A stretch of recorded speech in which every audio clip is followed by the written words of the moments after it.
RE 테스트 시스템 장비에 대해서 알아보겠습니다. RE 테스트라 함은 이제 라디에이티드 에미션의 약자로 이제 제품이나 시료에서 공기 중으로 방사되는 그런 전자파 노이즈를 측정하는 시험이라고 볼 수 있는데요. 아래에 이 장비부터 살펴보면 이제 RE 테스트에서 있어서 가장 중요한 장비라고 볼 수 있는 EMI 테스트 리시버입니다. 9kHz에서 7GHz까지의 주파수 범위를 지원하고 있고 시스퍼 16-1-1이라는 그 규격 준수를 완벽히 하는 장비로서 EMI 규격 시험에서 사용되는 테스트 리시버라고 할 수 있습니다. 이 리시버 위에 있는 장비는 이제 일종의 컨트롤러 장비인데요. 이 내부 챔버, 시험을 하게 되는 그 챔버 안에 있는 턴테이블과 이제 안테나 마스트, 이 두 장비를 제어를 하는 이 컨트롤러입니다. 그래서 크게 이 시스템 렉에는 지금 이 두 장비가 있고, 이 EMI 테스트 리시버에 보시면 앞에 포트 두 개의 케이블이 각각 연결되어 있는 걸 확인할 수가 있습니다. 이 연결된 케이블은 렉 후면으로 가보시면 이렇게 하단부에 체결이 되어 있는 것을 확인할 수가 있습니다. 각 포트에 체결된 두 개의 케이블은 이쪽 챔버 벽면 AP를 통해 각각 연결이 되어 챔버 내부에 있는 측정 안테나와 연결이 되게 됩니다. 보시면 아까 말씀드렸던 그런 컨트롤러에 가는 이런 광 케이블들인데요. 이 광 케이블도 마찬가지로 챔버 내부로 들어가서 그런 턴테이블과 안테나 마스트에 각각 연결이 되어 이쪽 컨트롤러에서 제어를 할 수 있습니다. RE 테스트를 시험하는 챔버 내부에 와 있습니다. 앞서 설명드렸다시피 EMI 테스트 리시버에 연결된 두 가닥의 케이블은 이쪽 챔버 벽면을 통해서 챔버 내부 안테나와 연결이 되는데요. CP 하단부에 보시면 이제 아까 보셨던 그 케이블 중에 하나인 이 케이블이 특정 장비를 통해 이렇게 안테나로 연결이 되어 있는 것을 확인할 수가 있습니다. 다시 이 CP 쪽에 보시면 이 무언가 연결되어 있는 장비가 보이실 텐데요. 이 장비는 이제 프리앰프, 즉 전치 증폭기에 해당합니다. 이 전치 증폭기의 역할은 이제 안테나를 측정함에 있어서 미약한 이런 노이즈성 신호라던가 이런 것을 측정하기 위해 넓은 다이나믹 레인지를 확보하기 위해 노이즈 레벨을 이제 최대한 낮춰주는 그런 역할을 하게 됩니다.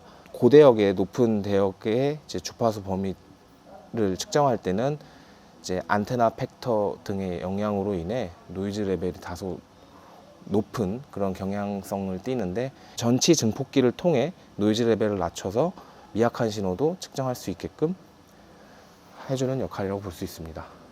그리고 아까 보시면 또 나머지 한 가닥의 이제 케이블은 이렇게 따로 빠져나와 있는데요. 현재는 이제 안테나에 연결이 되어 있지 않는 상태라서 이렇게 보호 마개를 써져 있는데, 차후에 설명드릴 안테나 설명에서 이 케이블이 연결되는 안테나에 대해서 설명드리도록 하겠습니다. 다음으로는 EMI RE 테스트에서 사용하는 안테나들에 대해 알아보겠습니다. 지금 앞에 보이시는 이 안테나는 EMI 루프 안테나라고 합니다. 주파수 범위 9kHz에서 30MHz까지 주파수 범위를 지원하고 있으며, 이 안테나 같은 경우에는 총 3가지 축, X축, Y축, Z축에 대한 측정을 이 안테나의 조금의 변형을 통해서 이제 각 축에 대한 측정을 하실 수가 있습니다. 지금 보이시는 이 상태가 이제 X축 측정이라고 하면, Y축은 이 안테나를 위치를 변경을 시켜서 이렇게 Y축, 그리고 Z축 측정의 경우에 하단부에 보시면 이것을 당겨서 이렇게 놓으시면 이것이 Z축. 그래서 총 3가지 축에 대한 측정을 하실 수가 있는데요. 이 안테나는 근데 일반적으로 다른 안테나들과 다르게 패시브 안테나가 아니라 액티브 안테나입니다. 그래서 전원이 들어가야지 이제 측정을 할 수 있는데요. 여기 보시면 파워 LED에 지금 불이 꺼진 것을 확인하실 수가 있습니다. 이는 지금 이 상태가 되면 연결은 돼도 측정이 안 되고 있는 상태인데, 이는 이제 이쪽 전원을 연결해 주기 위해서는 CP 쪽에 보시면 이러한 이 안테나에 대한 전원을 공급하기 위한 전원 어댑터가 있습니다. 이 어댑터를 CP 내부에 있는 일반 전원 여기에 꽂아 주시면 이 전원을 받은 바이오스티를 통해서 이 RF 신호 케이블을 통해 전원이 공급이 됩니다. 그러면 아까와 다르게 파워의 LED에 불이 점등된 것을 확인하실 수가 있습니다. 이렇게 전원이 들어간 상태를 확인 후에 이 루프 안테나에 대한 측정을 진행하면 됩니다. 네, 다음으로 보이는 이 안테나는 이제 넓은 광대역 안테나로서 EMI 하이브리드 안테나입니다. 주파수 대역은 이제 30MHz부터 7GHz까지 측정을 할 수가 있으며, 주로 저희 시스템 내에서는 RE 시험을 진행 시 30MHz 1GHz 대역의 범위에서는 이 안테나를 사용한 측정을 하게끔 세팅이 되어 있습니다. 이는 지금 수평 편파로 지금 안테나가 고정이 되어 있고, 이 안테나 마스트를 통해서 이 편파를 수직과 수평 두 가지 편파로 변경을 할 수가 있습니다. 실제 규격에서는 이 안테나로 RE 테스트 측정 시 수평과 수직 각 두 가지 편파에 대해서 각각 측정하게끔 요구하고 있습니다. 그래서 이 마스트를 통해서 편파를 바꿀 수 있으며, 이 마스트 지금 높이는 1m 높이에 위치해 있는데 1m부터 4m까지 가변하면서 이 마스트를 통해 이 안테나 높이를 가변하면서 측정을 할 수가 있습니다. 실제 규격에서도 두 가지 편파와 수직과 수평 편파와 1m에서 4m까지의 가변을 하면서 이 EUT에서 방사되는 신호를 측정하게끔 요구가 되어 있기 때문에 이 마스트를 통해서 해당 요구 조건을 만족하면서 측정을 하실 수가 있습니다.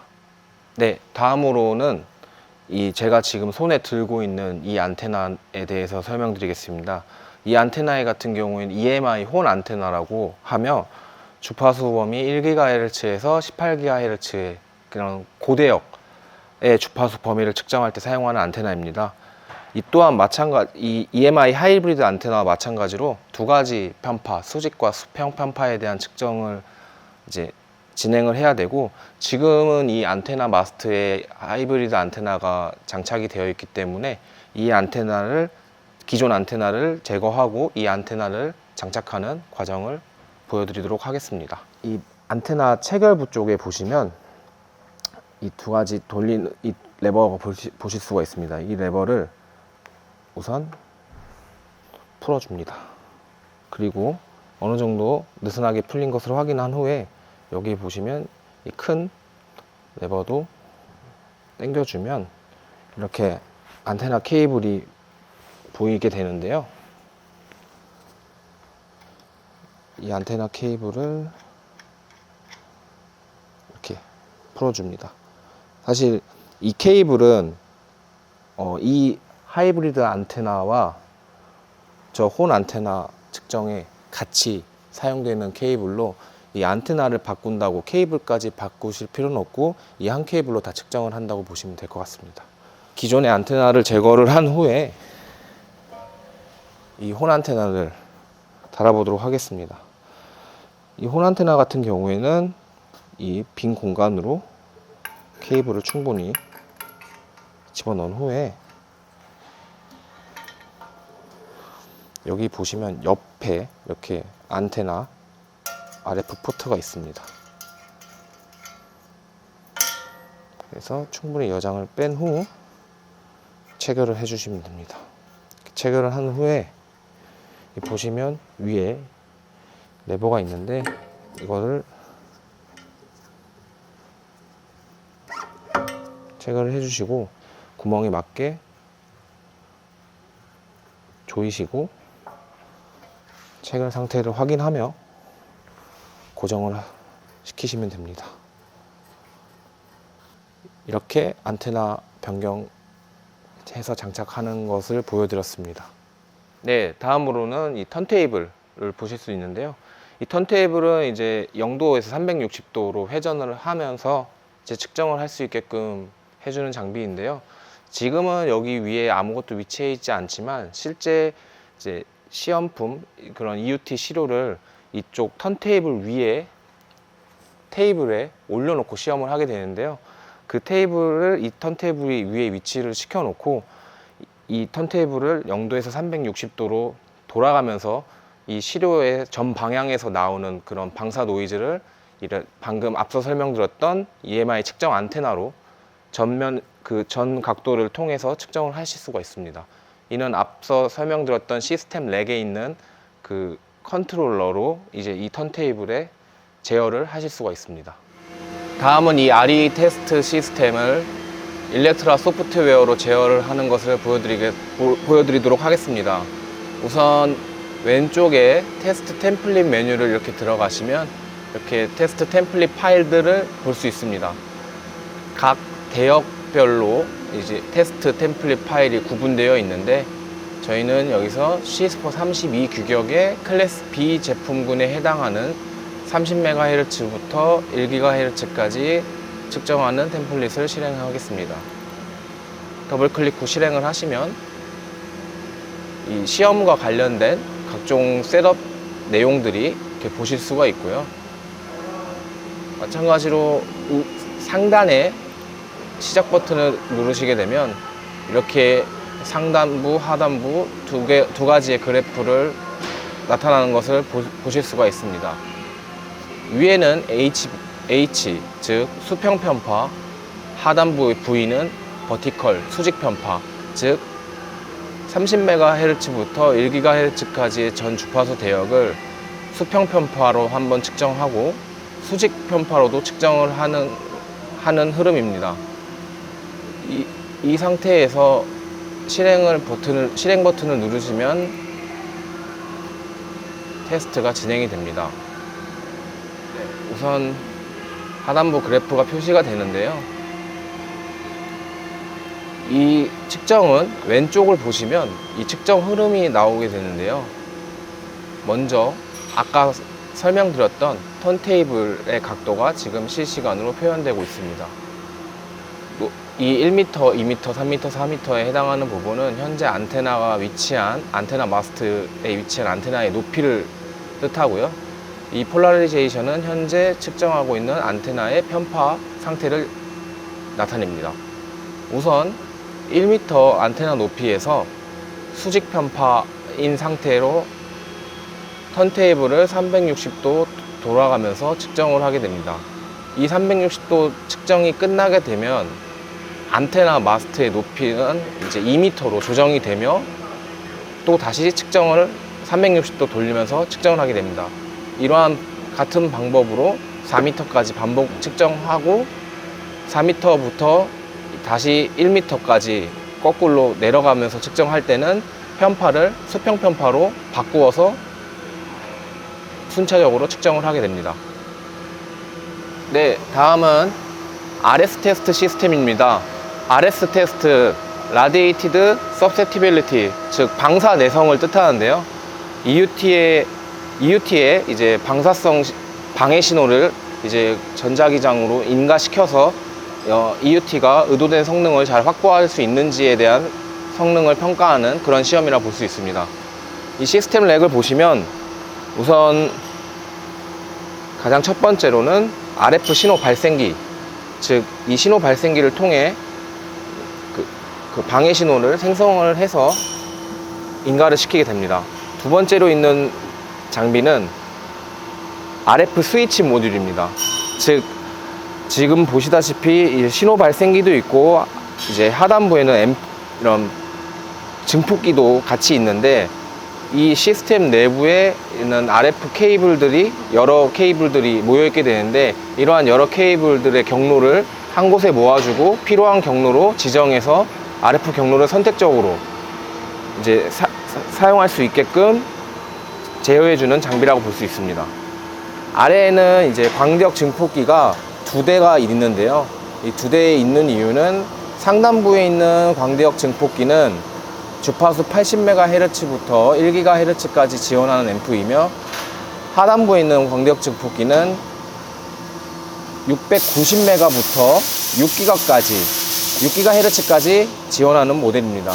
즉 방사내성 시험에서 사용하는 주파수 대역인 80MHz부터 6GHz까지 신호를 증폭시킬 수 있는 이 광대역 증폭기 두 대를 통해 증폭된 방해 신호를 이제 EUT 쪽에 안테나를 통해 인가시킨다고 볼 수 있습니다.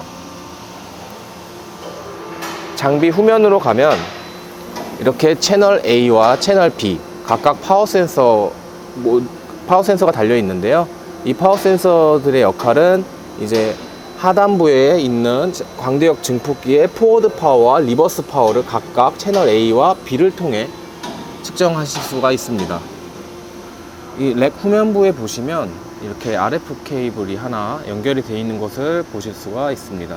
이 연결된 RF 케이블은 아까 방금 앞서 설명드렸던 신호 발생기를 통해서 생성된 신호가 광대역 증폭기를 통해 증폭이 된 후 이 케이블을 통해 연결이 돼서 저쪽 챔버 벽면으로 연결이 됩니다. 챔버 내부에 있는 방사 내성용 안테나와 연결이 된다고 볼 수 있습니다. 다음은 이제 RF 테스트 챔버 내부에 있는 장비들에 대해서 설명드리겠습니다. 보이시는 이 안테나는 방사 내성용 안테나로 70MHz에서 10GHz까지 주파수 범위를 지원합니다. 앞서 설명드린 시스템 렉에 있는 RF 발생기와 광대역 증폭기를 통해 생성된 신호가 케이블을 통해 이 안테나에 체결이 됩니다. 그래서 이 안테나를 통해 EUT의 방해 신호가 인가되게 됩니다. 안테나 쪽을 보시면 이 지금 안테나 상태는 버티컬 수직 편파 상태인데요. 방사 내성 시험의 경우에도 수직 편파와 수평 편파 두 편파로 시험을 해야 되기 때문에 이 편파를 조절해야 되는 일들이 있습니다. 여기 보시면 이렇게 공압 밸브가 보이시는데 이 뒤에 연결이 되어 있고 이게 자동으로 안테나의 편파를 공압으로 조절하는 장치라고 할 수 있습니다. 이렇게 챔버 바닥에 보시면 이렇게 흡수체들이 깔려 있는 걸 볼 수가 있는데요. 방사 내성 시험 규격을 보시면 이제 발사되는 이제 통신 안테나와 EUT 사이에 이 바닥 흡수체를 위치해 있도록 명시가 되어 있습니다. 그래서 EUT 시험을 할 때와 이제 FU 측정을 할 때 상시 이 바닥 흡수체는 해당 위치에 놓여져 있어야 됩니다. 보이시는 이 장비는 전자기장 프로브입니다. 이 전자기장 프로브는 말 그대로 전자기장의 세기를 측정하는 이제 장비 도구라 할 수 있는데 이것도 또한 이렇게 마스트가 있고 이 마스트가 달려 있다는 것은 이 프로브의 위치를 위아래 조절이 필요하다는 의미입니다. 이 측정이 필요한 것은 방사 내성 시험을 할 때 방사 내성 시험도 규격에 특정 그 전자기장 세기가 시험에 필요한 전자기장 세기가 명시가 되어 있는데요. 그 전자기장 세기를 충족하기 위해 FU 즉 필드 유니포미티라는 균일장 평가 시험을 하게 됩니다. 균일장이라고 함은 송신하는 안테나로부터 이 3m 거리에 떨어진 이 가상의 전자기장이 수직면이라고 생각하시면 되는데요. 이 수직면, 정사각형 수직면에 16포인트를 이제 각각 이 전자기장 프로브로 측정을 하게 됩니다. 그 16포인트에 대한 전자기장 세기를 측정을 하는 과정 때 이 전자기장 프로브를 사용하게 됩니다. 이 전자기장 프로브는 이런 광 케이블로 연결이 되어 있습니다. 이 광 케이블로 연결이 되어 있고 하단부, 챔버 하단부를 통해 챔버 바깥에 있는 이제 컨트롤룸에 있는 컨트롤러와 연결이 됩니다. 광 케이블을 통해 제어되는 것이다 보니 이 광 케이블에 대한 좀 각별한 관리가 좀 필요한데요. 이 광 케이블 자체가 조그마한 충격에도 좀 손상이 많이 가는 그런 타입이기 때문에 이 광 케이블 관리에 좀 유의를 해 주셔야 합니다. 필드 유니포미티를 통해 생성된 그 테이블에 이제 그 시험에 필요한 시험 레벨을 만들기 위한 이제 포워드 파워 등의 기록을 되는데, 그 기록된 테이블로 실제 EUT 테스트를 할 때 그 테이블에 기록된 값으로 이제 신호를 인가시키게 보이지 않지만 실제로 이쪽 면에 EUT를 올리는 이제 시험 테이블이 있겠고, 그 테이블 위에는 시험하고자 하는 EUT가 놓여지게 됩니다. 네, 소프트웨어, 일렉트라 소프트웨어를 통해 이제 제어하는 것을 설명드릴 텐데요. 왼쪽에 있는 마찬가지로 테스트 템플릿 메뉴에 들어가시면 이제 여러 템플릿 파일들을 보실 수가 있습니다. 저희 이 RS 내성 테스트에 필요한 파일들이 이렇게 있는데요. EUT 테스트를 하고자 할 때는 여기 있는 EUT 테스트 80MHz에서 6GHz 이 시험 파일을 실행을 시키신 후 상단에 있는 스타트 버튼을 누르면 테스트 파일이 실행이 됩니다. 이 방사 내성 시험은 이 80MHz부터 6GHz까지 순차적으로 방해 신호를 이제 인가시키게 되는데, 그에 따른 필요한 포워드 파워와 이제 소스 파워 등이 이제 그래프로 나타나게 됩니다. 또한 EUT 테스트와 같은 경우에는 방금과 같은 템플릿을 실행하시면 되고, 이 필드 유니포미티의 경우에는 이 필드 유니포미티라고 되어 있는 테스트 템플릿을 통해 실행을 하면 네, 이렇게 나타나는데, 왼쪽에 보시면 1번부터 16번까지 이렇게 나타난 걸 보일 수가 있습니다. 이것은 이제 그 균일장 영역의 가상 수직면인 균일장 영역의 1번부터 16번의 위치를 나타내는 것이고, 그 1번 위치에 해당하는 측정이 완료가 되면 이제 2번 위치, 3번, 4번 이렇게 순차적으로 16번 위치까지 측정이 완료가 되면 안테나 편파를 기존 편파에서 기존이 수직 편파로 측정을 했다 그러면 이후에는 수평으로 변경을 한 후 다시 1번부터 16번의 위치에서 측정을 하게 됩니다. 지금 보시는 이 시스템은 전도 내성 시험 시스템입니다. 전도 내성이라 하면 전자파 내성 시험 중에 한 종류인데요. 이제 저희 이 EUT의 제품의 그 전원선, RF선, 데이터선, 랜 케이블도 있겠죠. 이런 케이블 전도체를 통해 이제 방해 신호를 연속적으로 주입을 시켰을 때 이제 이 시료가 원래 성능을 제대로 확보하는지 그런 것들에 대한 확인하는 시험입니다. 그래서 보시는 이 장비 시스템 렉 전면부를 보시면 첫 번째로 보이시는 게 이 RF 신호 발생기가 있습니다. 이 RF 신호 발생기는 8kHz에서 40GHz까지 주파수 범위를 제공을 하고 있습니다. 이 RF 신호 발생기를 통해 신호를 생성하여서 그 생성된 신호를 이제 EUT에 주입을 하게 되는 것입니다. 아래 보이시는 게 광대역 증폭기입니다. 이 증폭기는 말 그대로 위에 보이는 이 신호 발생기에서 생성된 신호를 증폭을 시켜서 EUT 쪽으로 전달하게 하는 역할을 합니다. 이 광대역 증폭기 같은 경우에는 9kHz에서 250MHz의 주파수 범위를 지원합니다.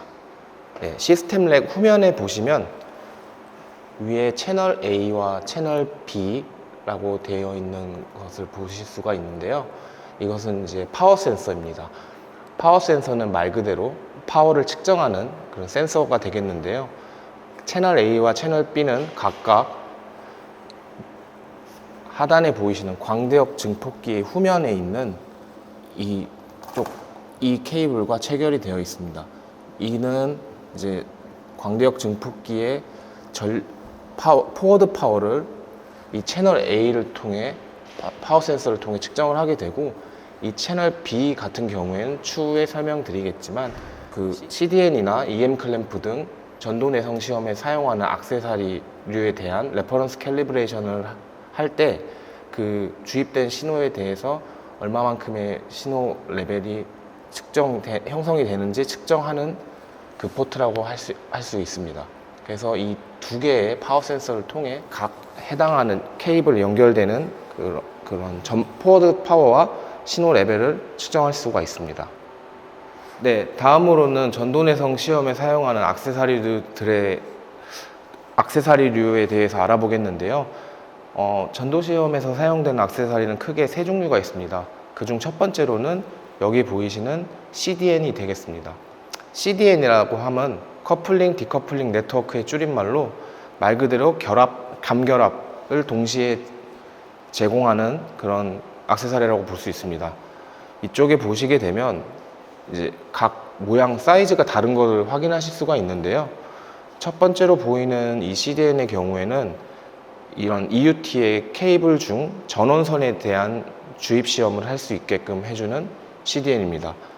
앞에 포트에 보시면 이렇게 전원 라인이 들어갈 수 있는 이런 포트가 표시가 되어 있고요. 앞쪽에 보시면 EUT라고 써져 있는 부분과 뒤에 보시면 A라고 주변기기를 뜻합니다. 그래서 실제 시험에 주입될 시료의 그런 포트 쪽은 이쪽 EUT라고 써 있는 이쪽 포트에다가 이제 시료의 전원선을 이쪽 면을 통해서 체결을 하시고, 저쪽은 이제 그 시험품의 주변기기류를 체결을 한다고 보실 수 있습니다. 그래서 이 CDN 같은 경우에는 케이블의 종류에 따라서 포트 형태가 달라지게 되는데요. 옆에 보이시는 이 액세서리들도 CDN이지만 여기 보시면 이 CDN 같은 경우에는 USB 케이블을 시험하기 위한 CDN, RJ45 즉 랜 케이블류를 시험하기 위한 CDN입니다. 그래서 시험하고자 하는 케이블 종류 포트에 따라서 이렇게 CDN 종류가 다양한 형태를 보실 수가 있고, 공통적으로 보시면 CDN 윗부분에는 이렇게 RF 디스터번스 인풋 포트가 있습니다. 이 포트를 통해 방해 신호를 주입을 할 수가 있고요. 마찬가지로 이쪽 CDN과 이 CDN도 상단부에 RF 신호 주입 포트가 위치해 있습니다. 첫 번째로는 CDN에 대해서 알아보았고요. 두 번째 장비로는 뒤에 보이시는 EM 클램프 장비가 되겠습니다. 이는 이제 CDN과 같은 경우에는 전원선과 뭐 랜 케이블이라던가 USB 케이블 등 이런 특정 케이블 타입에 따라서 이렇게 시험을 할 수 있지만, 그 외에 이제 CDN으로 시험을 할 수 없는 경우에 케이블 자체를 이 클램프 안에 위치시켜서 신호를 주입시킬 수가 있습니다. 이렇게 열어주시고, 요 페라이트가 있는데 요 가운데를 통해 시험을 하고자 하는 그 케이블을 이 클램프 내부에 위치시킨 후 이렇게 닫아주시고, 마찬가지로 이 전면부에 CDN의 인풋 포트처럼 방해 신호를 주입할 수 있는 RF 포트가 위치해 있습니다. 상단부에 보시면 EUT와 A라고 표기가 되어 있는데요. 이는 좀 전에 설명드린 CDN처럼 EUT 측 방면에 케이블을 이쪽에 위치를 시키고 EUT가 위치해 있다고 보시면 되고, 이쪽 방향으로는 이제 EUT의 주변 기기류 방향이라고 보시면 될 것 같아요.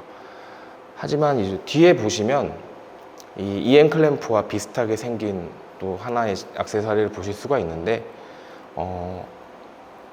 겉 외관은 동일합니다. 하지만 차이가 이 EN 클램프에 있는 인풋 포트가 없는 것을 확인할 수가 있는데요. 이 뒤에 있는 이 액세서리의 역할은 디커플링 클램프입니다.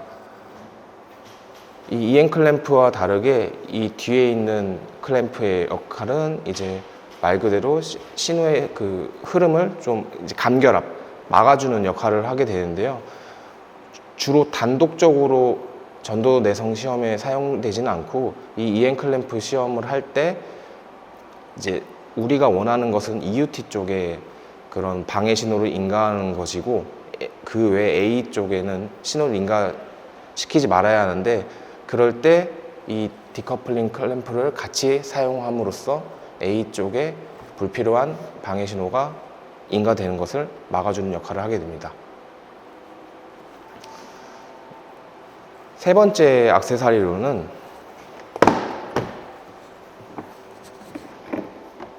이렇게 BCI 프로브가 되겠습니다. 이 BCI 프로브 같은 경우에는 이제 앞서 설명드린 CDN과 EN 클램프처럼 동일하게 케이블에 방해 신호를 주입하는 액세서리인데 여기 보시면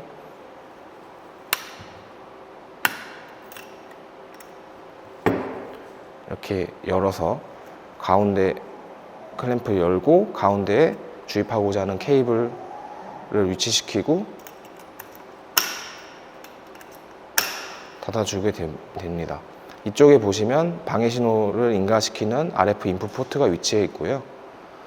이 경우는 이제 EN 클램프와 CDN과 다르게 EUT와 A라는 이런 표시가 안 되어 있는 것을 확인할 수가 있습니다. 이 BCI의 경우는 주입된 신호가 이 양쪽 방향으로 전부 이제 주입이 된다고 보시면 되고요.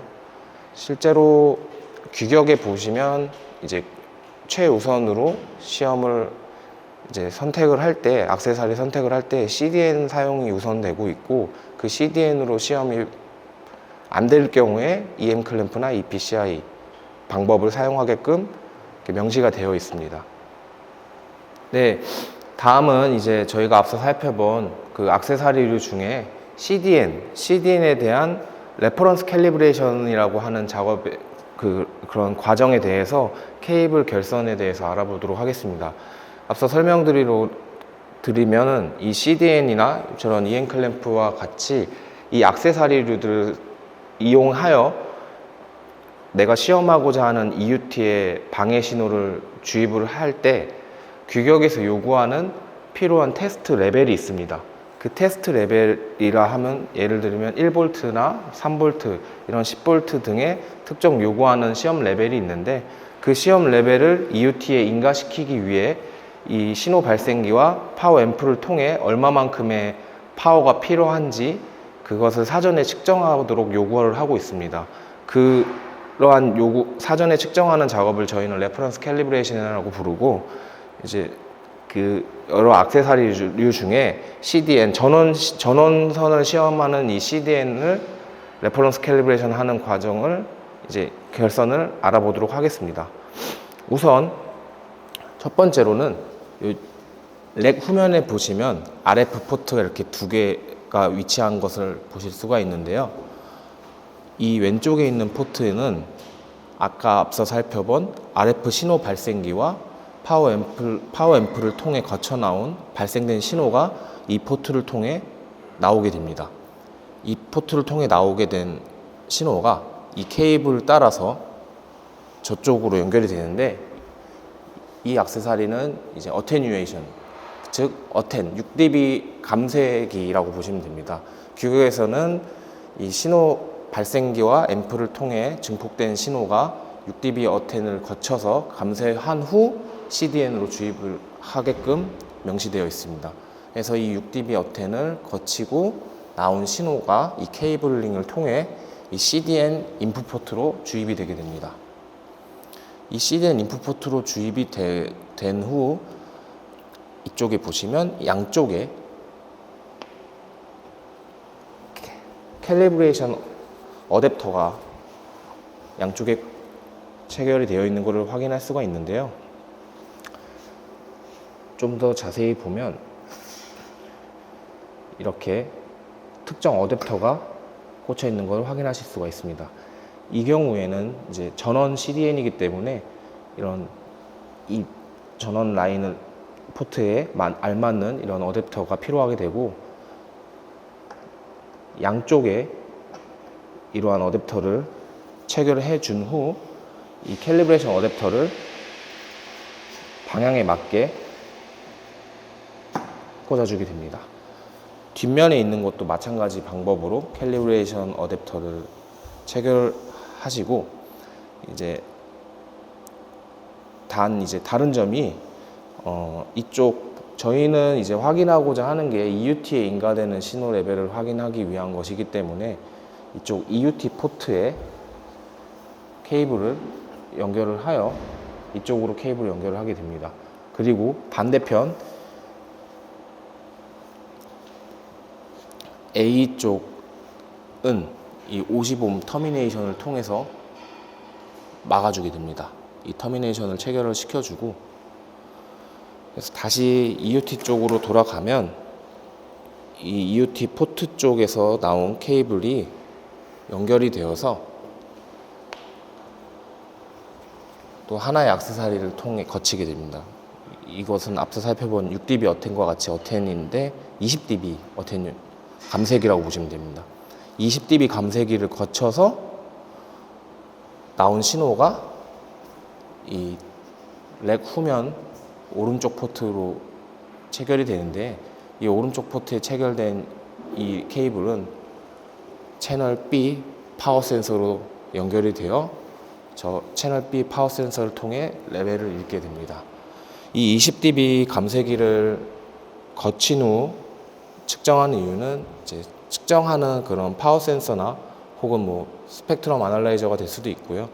그 과입력을 보호하기 위해 이 20dB 어텐을 거친 후에 연결이 되게 됩니다. 그래서 레퍼런스 캘리브레이션의 이런 케이블링이나 어떤 구성 자체를 심플하게 지금은 본 거고요. 실제로는 이제 이런 레퍼런스 캘리브레이션이나 EUT 테스트를 할 때는 규격에서 좀 더 이런 요구하는 그런 세부적인 사항들이 있기 때문에 그런 것은 어느 정도 이제 감안을 하고 보시면 될 것 같습니다. 네, 다음은 이제 저희가 연결한 구성을 이제 소프트웨어를 통해 제어하는 것을 알아보도록 하겠습니다. 바탕화면에 보시면 일렉트라라는 프로그램이 있는데 이 프로그램을 실행을 시켜줍니다. 프로그램이 실행되면 가장 보이는 첫 화면은 이 화면이 되겠는데요. 왼쪽에 보시면 메뉴 중에 테스트 템플릿이라는 메뉴가 있습니다. 이 메뉴를 클릭하신 후 여러 가지 템플릿들이 있는데, 저희는 지금 하고자 하는 게 레퍼런스 캘리브레이션이고 CDN을 레퍼런스 캘리브레이션 할 거기 때문에 여기 보시는 이 세 가지 중에 10V 테스트 레벨 10V의 레퍼런스 캘리브레이션 테이블을 열어보겠습니다. 혹은 내가 3V를 하겠다 그러면 이제 밑에 있는 걸 열어주시면 되고요. 그래서 더블 클릭 후 이런 화면이 뜨는데, 아래는 이렇게 이 테스트 셋업에 대한 부분들이 이렇게 나와 있고요. 저희는 지금 바로 테스트를 실행하는 법을 알아봐야 되기 때문에 상단에 보시면 재생 버튼이 있습니다. 이 버튼을 클릭을 함으로써 테스트를 실행할 수가 있는데요. 이렇게 테스트 파일이 열린 모습이고, 이 상태에서 우측 상단에 스타트 버튼을 누르게 되면 약간의 로딩 시간을 거친 후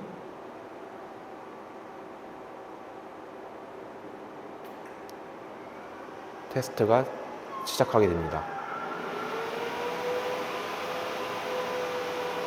이 테스트 화면을 살펴보시면 150kHz 주파수부터 80MHz까지 순차적으로 진행이 되며, 저희는 10V의 테스트 레벨을 인가를 하고 있는 것을 이 첫 번째 그래프를 통해 보실 수가 있고, 아래 포워드 파워는 이 테스트 레벨 10V를 형성하기 위해 이 앰프 쪽과 트랜스듀서, 즉 CDN에 얼마만큼의 포워드 파워가 전달되는지 그래프로 확인할 수가 있습니다.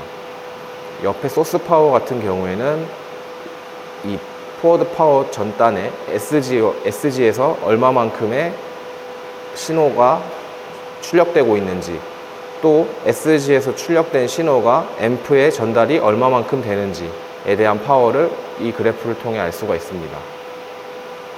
이 앰프 세츄레이션은 이 리밋 라인, 규정된 리밋 라인 안에 이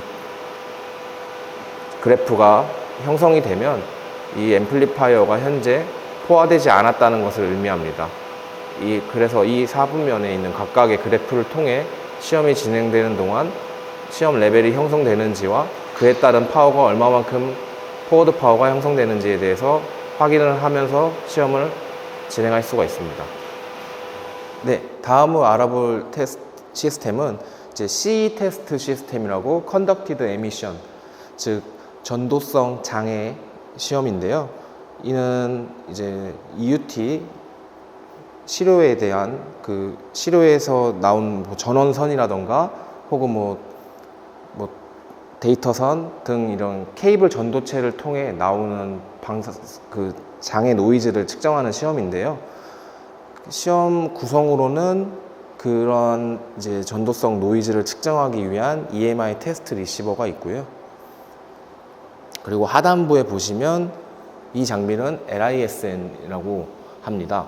이 LISN의 역할은 이제 시험하고자 하는 EUT의 전원을 공급을 해주고, 그 전원을 공급함과 동시에 그 EUT에 연결된 전원선을 통해 나오는 노이즈를 이쪽 전면부 RF 아웃풋 포트를 통해 EMI 테스트 리시버에 연결해서 측정을 할 수 있게끔 해주는 장비입니다.